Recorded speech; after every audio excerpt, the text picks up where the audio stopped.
박근혜 전 대통령이 형 집행 정지를 신청하자 자유한국당 안팎에서 박 전 대통령을 석방해야 한다는 목소리가 커지고 있습니다. 이른바 태극기 세력을 포함해서 지지층의 결집을 노리는 것인데요. 하지만 나머지 정당의 생각은 확연히 다릅니다. 김영수 기자입니다. 경북 구미를 지역구로 두고 있는 대표적 친박계 자유한국당 백승주 의원이 기자회견을 열고 박근혜 전 대통령의 형 집행 정지를 호소했습니다.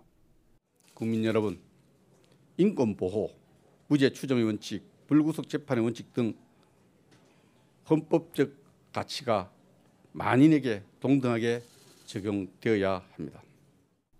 정진석 의원은 SNS에 재판 과정에서 박 전 대통령에게 씌워진 가짜뉴스가 드러났다면서 저항할 힘이 없는 여인을 감옥에 가둘 이유가 없다고 주장했습니다.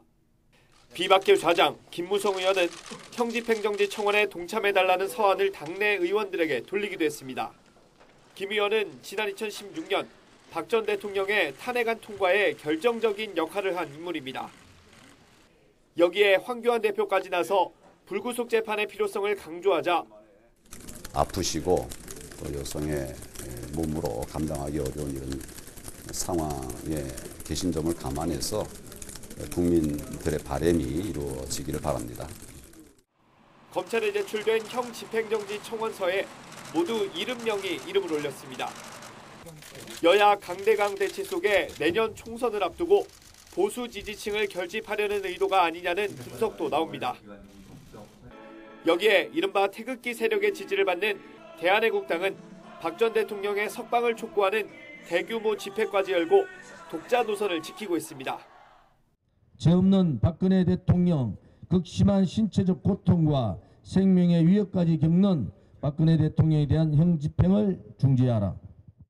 반면 한국당을 제외한 여야 4당의 반응은 싸늘하기만 합니다.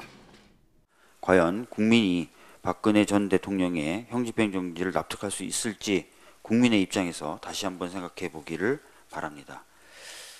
이런 가운데 민주당 이해찬 대표는 내년 총선에서 극우파를 깔끔하게 정리하도록 노력하겠다고 강조하면서 박 전 대통령의 형 집행정지 신청을 계기로 결집하는 보수 세력을 경계했습니다. YTN 김영수입니다.